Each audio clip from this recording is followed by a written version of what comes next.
you think of these guys? And what do you think? Come with me. Of these guys.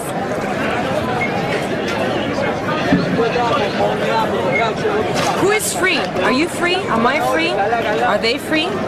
Are they free, the policemen? Or the people behind them? Inside the building, all protected behind all these walls? So what do you think is the solution? You have to think right now. No, don't think with your mind. I want you to think with your heart. Why have you come here?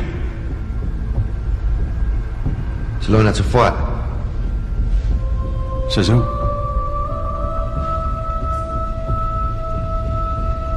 Collier said you'd teach us how to fight. I can't teach you how to fight. Because you already can. It's already in you.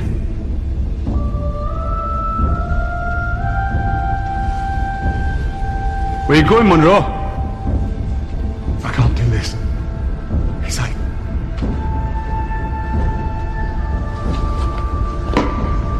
Sorry to hear about your wife.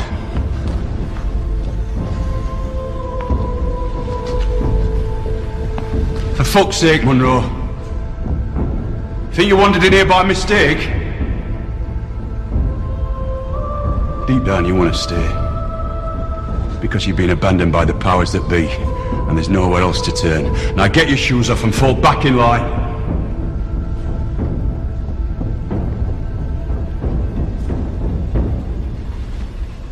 Get AIDS. Jump on a bus with a rucksack full of explosives. Government will dish you out a free car these days. But keep your head down, be a good citizen, and walk without a limp, and you get zip. That's why you're all here. You count for nothing. And your cries fall on deaf ears, same as me. The only difference between us is I've got the confidence to fight back. So how do we fight back? I don't know yet. But if you want to spend the rest of your lives getting bullied and raped by cunts like Blair, and having paedophiles wander their fucking playgrounds while you smile mutely and pay your fucking taxes, and get out the door.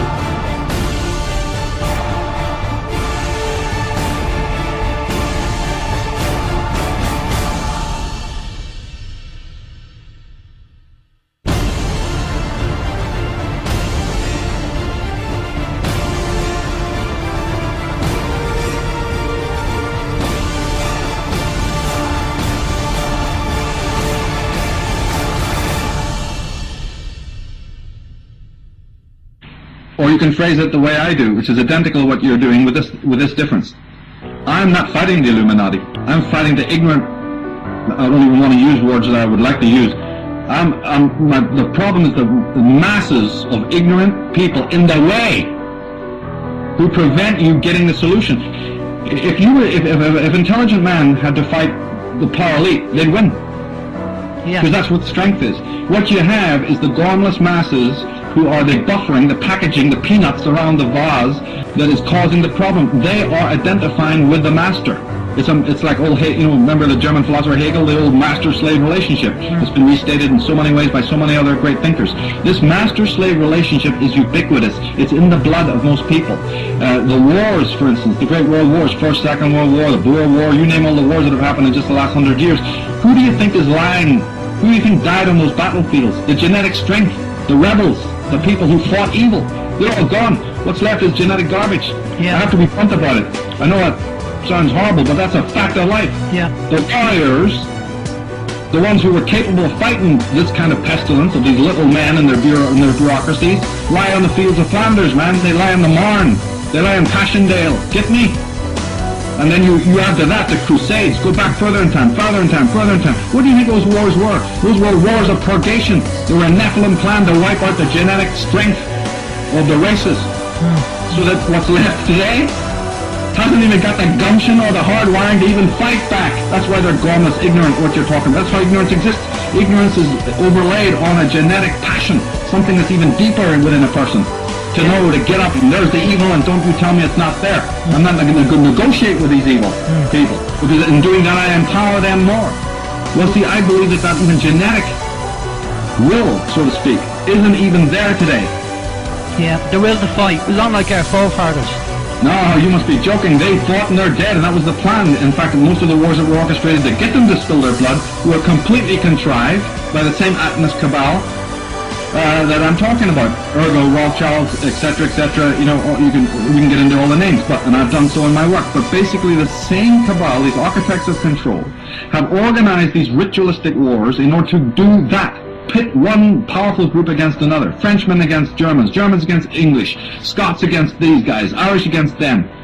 Butcher each other while we sit back and clink our glasses and have a ball because we know what's coming 50 years from now with your kids. We'll hand them this, we'll hand them skateboards, we'll hand them video games, we'll hand them PC computers, we'll hand them, you know, every kind of ridiculous pop star, you know, up the charts in all sorts of ludicrous fashions, and they're going to follow it like the sheeple that they are, because they don't even have something inside their subconscious that says no to this lie. In fact, they become party to the lie. That's why I'm saying that you're fighting a wall of ignorance. You're not even in the boxing ring of the real opponent, because you've got to deal with all of the sheeple in the way. And one can either say, you know, this is worth it, it's worth a lot of effort, or somebody might decide, you know, I think it's not worth it, I don't think it's going to happen. So the jury's out on whether that's going to happen or not. One voice will say, no, people are waking up, another voice will say, no, they're getting more back to sleep. So it's really, really difficult to be able to make a broad statement like that. But the fact is, a lot of what you are fighting is simple, willful ignorance, not willless ignorance, willful ignorance. The evidence of what we're talking about is in the face of every single person. They just refuse to see it. I'm sick of this, and I'll tell you why I'm sick of it. Because while these pathetic, naive people, despite all the evidence before them, are looking the other way, oh no, it's just paranoia. While they're doing that, they are allowing these people to impose their will on my children and my life, and I'm not having it. And if people would just engage a few more brain cells, open the eyes and look, they will see the scale of fascism, no other word for it, that we are being subjected to today. And if you don't wake up and you go on looking the other way, well, the fascism just gets more, and eventually it'll dawn on you, and by then it'll be too late. Don't look to me for sympathy when it happens, mate, because you got your chance now. But the point is that that's what we are. We're like creatures in a machine sucking our blood. We're like cattle. We are seen here to provide daybreakers. We are here to provide our souls, our money, our kids, everything. The globalists see it as if they control the entire society. And so this woman sees troops, SWAT teams, guns, FEMA camps. She feels safe. When she sees big black armored vehicles and tanks and big monolithic government buildings and thugs and CPS grabbing children and corruption, she just cozies up like a snake around their leg. But she comes into some red-blooded, tanned, redneck American who isn't her slave, and she comes in here with a man with a little bit of hair on his chest, and it just scares the living daylights out of her. She had thought she'd entered the ninth circle of hell. She was in a room with a fork-tailed devil. This is a domesticated slave. This is a domesticated worm. This is a domesticated serf. This is someone who sees a human who isn't castrated. I mean, I would imagine a domesticated pig in a pig pen watching a wild pig run around, out there in the field 100 yards away. That'd probably actually scare a pig, because it would have memories of being a free hog. It would have memories of running around squealing and rooting and having a good time. And it'd be sitting there eating its slop about to get slaughtered. That's another pig. That's scary. And it would squeal and run over to the humans and curl up and go, do something about that pig out there. It's so deadly. I mean, it's disgusting. It's like a cow in a squeeze chute at a slaughterhouse before the gas bolt comes down and drives a hammer into its head and fells it and kills it so it can be rendered down into T-bone steaks. Imagine, it getting angry at a cow in a field. Oh, look at that cow in a field. It has horns. It hasn't been dehorned. I had my horns cut off a long time ago. I've had all my vaccines. I'm going into the slaughterhouse. Oh, I like the government. Oh, I love it. I'm here by my legs and drain me of blood. I love serving government. It's so much fun. It's so good. So, are we going to make a stand now and draw a line in the sand and say here and no further? In fact, we're going to roll this back?